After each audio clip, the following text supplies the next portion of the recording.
Welcome to Pinas Insider. At pinag-uusapan ngayon sa mundo ng social media. Ang di umano'y balita. Dapat aniyang isipin ang pagkakaisa at ang collective efforts na tulungang mapaunlad ang bansa sa halip na magbangayan sa politika. Ito ang panawagan ni Chavit Singson sa mga political leaders na isang tabi itong mga hindi pagkakaunawaan at magtulungan na lamang upang mas mapalakas pa ang ekonomiya ng ating bansa. Bilang isang veteranong public servant na, ay naibahagi nito ang kanyang dedikasyon sa pagtulong kagaya na lamang na ang ginawa niya sa kanyang probinsya kung saan mula sa isa sa pinakamahirap anyang probinsya sa bansa ay naging panglima sa pinakamayamang probinsya. Una rito ay sinabi ng isa sa kanyang adikain ay gaya na lamang nga nitong modernisasyon ng mga public utility vehicle sa pamamagitan ng pamimigay ng pautang na zero down payment maging zero interest sa mga driver at operator. Isinusunod rin ito ang iba pang mga programa katulad na lamang ng transition sa paggamit nga ng electric vehicle kagaya ng mga e-trike, motorcycles at e-jeepney. Samantala kasama din sa kanyang programa itong ang Universal Basic Income Proposal na naglalayong magbigay ng buwan ng 500 pesos sa mga minimum wage earner pababa at sa mga nalalapit pang paglulunsad ng naturang iba pang mga proyekto para huyan sa mga ordinaryong Pilipino. Ito na naman, panibagong usap-usapan dyan sa Senado, yung posibleng pagpapalit ng liderato. Mga mambabatas itinanggi naman ang kudeta sa gitna na rin ng nakaumang na impeachment case laban kay Vice President Sara Duterte. Mas mainam na manatiling Senate President si Senador Francis Chis Escudero kung sakaling umakyat sa Senado ang nilulutong impeachment complaint laban kay Vice President Sara Duterte. Tugon nito ni Senate President Pro Tempore Jingo Estrada sa umani-bali-balitang kudita kung saan papalitan daw ni Senadora Cynthia Villar si Escudero bilang Pangulo ng Senado. Ayon kay Estrada, nabasa niya rin daw sa isang balita ang umani change of leadership, ngunit mas mabuti na manatiling Senate President si Escudero sa gitna na rin ng nakaumang na impeachment at abogado pa ito. Para naman kay Senador Alan Peter Cayetano, nagkaroon daw ng pagtatangka nung nakalipas na 4 o 5 linggo dahilan kung bakit nagpatawag ng isang meeting. Samantala, sinabi naman ni Senador Javier Hercito, satisfied ang lahat sa pamumuno ni Escudero bilang Senate President. Anya, trabaho ang kanilang inaasikaso ngayon kung saan nagpapatuloy pa ang bicameral conference meeting ng Senado at Kamara hinggil sa panukalang pambansang pondo para sa 2025. Nagsalita rin at pinabulaanan ni Senadora Cynthia Villar ang umani ugong-ugong na palitan ng liderato ng Senado. Giit ng nakatatandang Villar, patapos na ang Senado at manggugulo pa raw ba? Ngunit kung si Villar ang sakaling uupo, ayon kay Senador Ronald Bato de la Rosa, ay susuportahan niya ang Senadora. Kung totoo yan na si Ma'am Cynthia Villar, kasama ako. Kasi close kami, di ba? O, very close kami, pero wala man akong... Ayaw namang magkomento ni Senate President Francis Chis Escudero sa isang rumor o chismis lamang. Sa ngayon, ay trabaho lamang daw ang kanilang aasikasuhin. Lumabas kasi sa isang pahayagan na sa gitna ng nilulutong impeachment complaint laban sa Vice Presidente, mayroong kudita o palitan ng liderato ng Senado. Pinangunahan umano ni Senadora Amy Marcos ang pagkalap ng pirma sa mga senador para mapatalsik Escudero bilang Pangulo ng Senado. Nabatid daw ng grupo ni Villar ay meron na ngayong suporta ng 12 senador. Ito maganda to. Ha? Di umano, may malawakang kudeta na magaganap. Ano yan? Ha? Meron daw kudeta sa Senado, meron daw galawan na po. Ha? May mga movements na po diyan sa Senado. At higit sa lahat, sa AFP. Yes po, nadinig nyo ko. Sa Senado at sa AFP, kontra impeachment. Ayan. Ha? Yan ang gusto natin eh. May activities, may galawan. Okay? Ito. Kudeta sa Senado. Pag-usapan natin. Mamaya natin na itapik po yung patungkol sa galawan. Yes po, gumagalaw na ang AFP. Di umano. Umuugong ang usap-usapan ng panibagong pagpapalit ng liderato sa Senado sa gitna ng issue ng impeachment laban kay Vice President Sara Duterte. Ang sagot dyan ng ilang senadora sa pagtutok ni Mav Gonzales. Eto na ha. May umuugong na galawan. Papalitan po yung waiter. Yung Senate President, si Chis Escudero. Ilang buwan lang matapos palitan ni Senate President Chis Escudero, sinoy Senate President Juan Miguel Zubiri, umuugong na naman ang umano'y panibagong pagkilos ng mga senador para palitan ang kanilang liderato. Ang lumulutang na pangalan, si Senador Cynthia Villar. Pero sabi niya, a strong message to the international community that the Philippines is Si Escudero, tinawanan lang ang usap-usapan at sinabing hindi raw siya nagkukomento sa mga chismis. Ang lagi nga daw niyang sinasabi, chismis lang daw ito hanggang hindi nangyayari. Naku, kunwari ka ba, hindi ka nagko-komento sa chismis eh. Panay ang komento nyo eh, pinag-usapan nyo pa nga si Maris. Ano ba yan? Chismis yun eh, di ba? 13 boto ang kailangan para mailuklok ang isang senador bilang Senate President. Nang maluklok sa pwesto noong Mayo, 15 senador ang bumoto para kay Escudero. Sa kanila, 6 ang kilalang kaalyado o kaibigan. Ito, maganda to ha. Ito, syempre, itong kudita na ito, or yung pagpapalit ng Senate President, itatanggi nila lahat yan. Normal yan, walang aamin. Ay, oo, nag-uusap na kami. Di ba? Naalala nyo si Mig Zubiri? Nung pinalitan siya ni Cheese, hindi totoo yan. Walang ganyan-ganyan. Lahat sinabi, wala. Di ba pinalitan din si Mig Zubiri? Tama ba o tamang-tama? Walang aamin. Pero ito yung pumirma nun. Magandang Ito yung pumirma kay Cheese Escudero na para siya ay maging Senate President.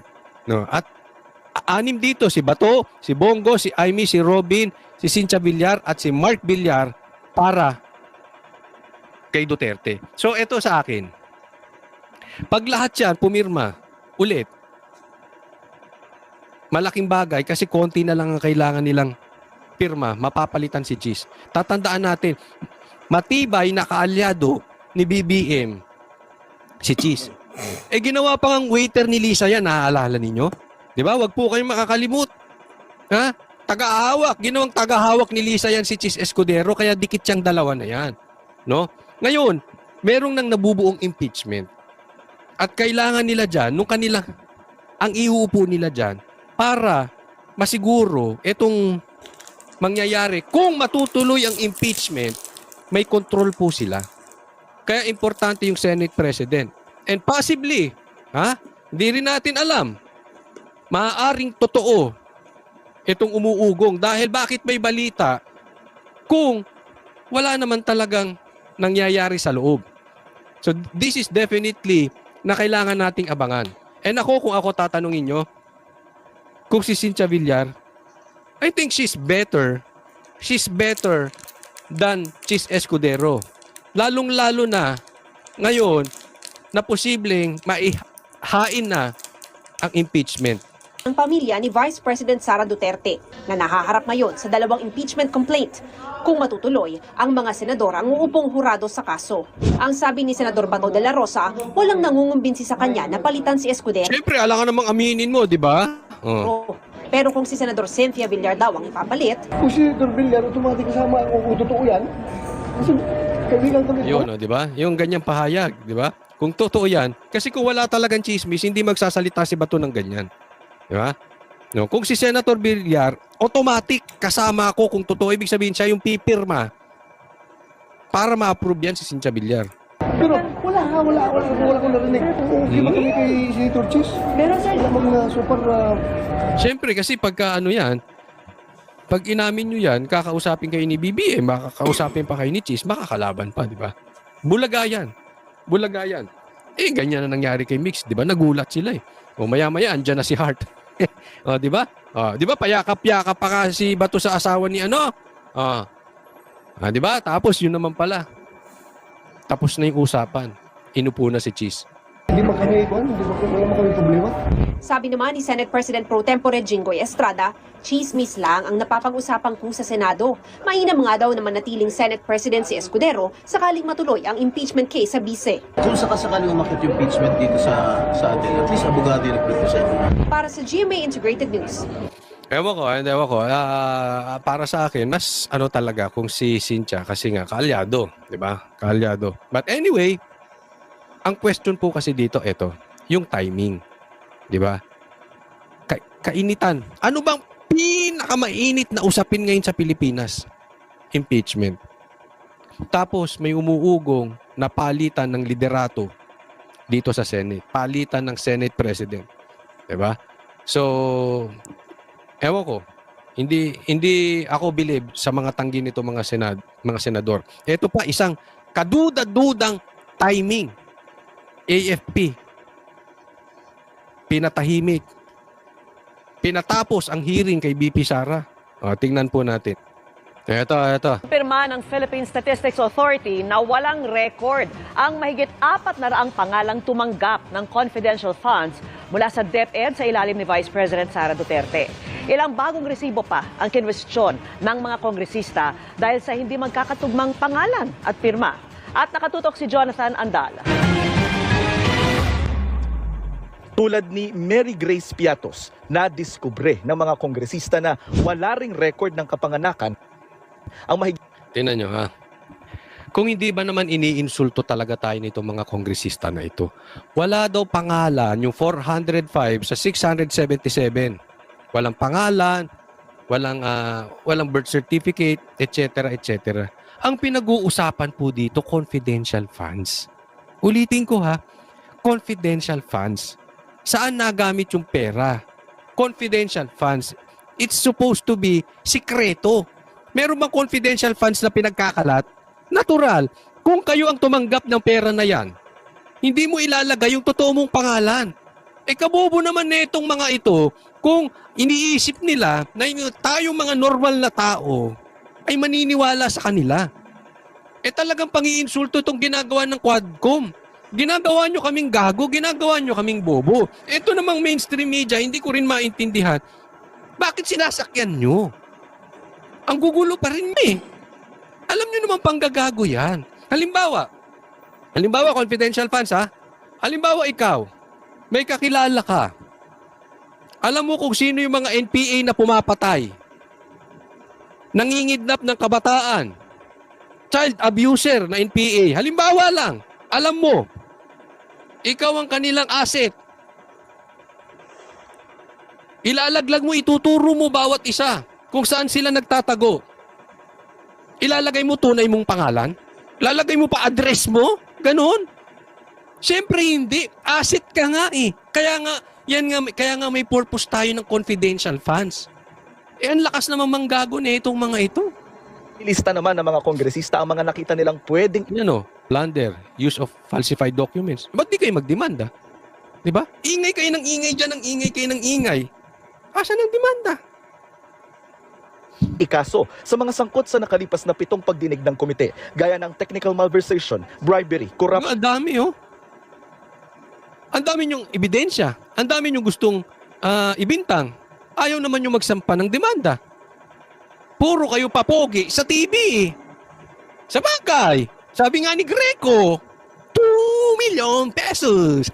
Bigyan niya ng jacket. Of public officer, falsification of documents, perjury, at ang pinakamabigat, plunder o pandarambong. What we are talking about here, this may be under the crime of plunder. 612.5 million pesos na confidential funds ang hinahanap ng mga mambabatas kung saan ginastos. Sa ngayon, makaraan ng 8 pagdinig, tinatapos na muna ng komite ang investigasyon. Yun ang masakit. Pero kinwestiyon ito ni Congresswoman Franz Castro, paano na raw iimbestigahan ang 2 military colonel na pinagbigyan di umano ng daang milyong pisong confidential funds ni VP Sara. Bakit tinigil na natin doon? Hindi natin pinatawag. Ate! Teka muna, ate, may tanong ako sa'yo. Ha? Bagong baba ka ba sa bundok? Ayusin mo naman yung ano mo. Nakabili ka na ng suka. Ateng! Umira ito. Baka pagalitan ka ng amo mo. Balik mo na muna yung suka. Yung 2 security officer na involved o yung tumanggap. Nagsalita na rin po yung AFP na Ayun, nagsalita na yung AFP na ano. Nagkaroon na rin po sila ng internal investigation. Wala rin po akong tiwala na magkakaroon ng partial investigation. Ay, AFP. Walang tiwala sa inyo si Castro. Ito yung sabi ni Sabi ni Greco, komunista rito. Isipin mo kung totoo yung sinasabi ni Greco Bellica, komunista ito, walang tiwala komunista sa AFP. Ay, hinahamon talaga kayo ng komunista AFP, Nako. Convicted to, Convicted child abuser. Hindi ako nagsabi korte. Walang tiwala sa inyo, mga sundalo, militar, AFP, walang tiwala sa inyo. Pero ito yung galawan. Bigla silang huminto. Ayan nga ang question Yan ang kina-question ng marami. Tingnan nyo Pakinggan po natin ito mabuti. Sinasabi na lahat ng pag-iimbestiga kay PRRD, pag-iimbestiga kay BP Sara, ang dulo niyan, impeachment. Yan po ang sinasabi nila Senator Bato, yan ang sinasabi nila BP Sara, yan ang sinasabi ng marami. Impeachment, ang dulo niyan.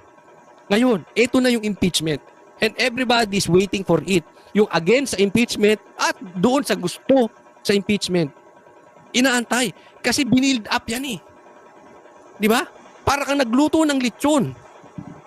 Nangangamoy na yung lechon. Nilagay mo na sa mesa. Tapos bigla mong tinanggal.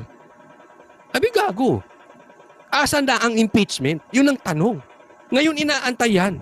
Kahapon inaantay yan. Lunes inaantay yan. Asan ang impeachment? Biglang lumambot ang mga kongresista. Asan ang pinagmamalaki yung pirma, Castro? Kasi pag may pirma sila na 106, diretso na yan sa Senado. Wala nang usapin. This is just a matter of kampihan. Political lang ang issue dyan. Hindi na kailangan busisiin pa. Ang importante dyan, numbers game. Asan ang pirma?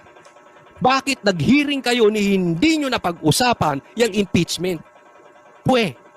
Ibig sabihin, mahina. Wala. Dahil kung yaan ay merong pumirma dyan, maingay ito si Castro. Kung meron ng 106 yan, maingay na ito Makabayan Black. At yung mga sinasabi nila komunista, maingay na. Until now, wala pa. Bakit? You are a failure. Posibleng gumalaw na sa Senado. Posibleng gumalaw na sa militar. Ito kita mo, hihinto. At militar na mag-iimbestiga doon sa 2 tao niya. Yan ang pinuputok ng butsin nito si Castro.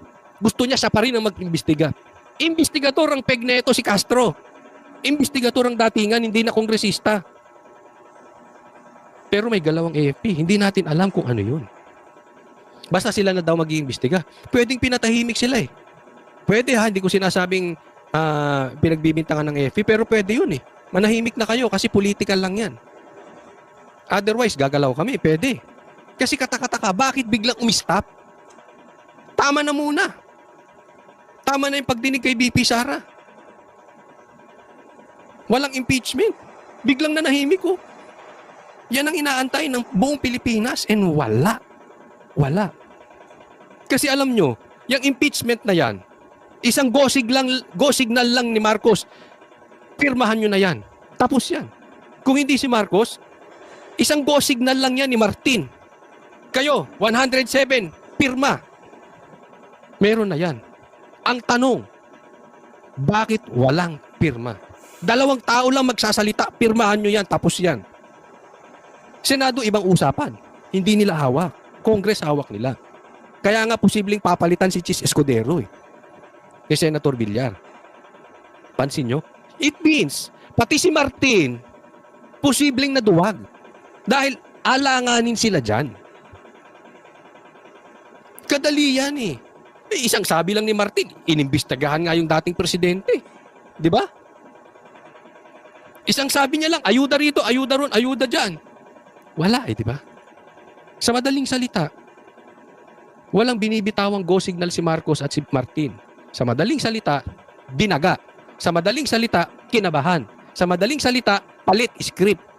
Planning muna, tingnan natin, delikado tayo, magrarally INC. Maraming religious group, sasampa na rin. Baka AFP, nagsalita na. Baka nakausap nila yung Senado. Hindi kami pipirma ng impeachment. Sa madaling salita, nalaman na nila yan. Kinuha na nila yung ano. Kinuha na nila yung pinaka-sense. Yung pinaka... kung ang tsansa nila ay makukuha nila ang Senado, makukuha ba nila ang simbahan, makukuha ba nila ang amor ng taong bayan. Any of them, any of those, yung mga grupo-grupo, asosasyon, napag-aralan nila yan. At alam nila, mahina yung impeachment. At yun na nga mga kababayan, ano na ang masasabi mo? Kung mayroon kayong hinaing at komento patungkol sa balitang ito, please comment down below. Pag-uusapan natin yan sa comment section. At kung nagustuhan nyo ang video, ay huwag kalimutang mag-like at i-share na din. para mas marami pang makaalam at umabot ito sa marami sa ating mga kababayan. Maraming salamat po.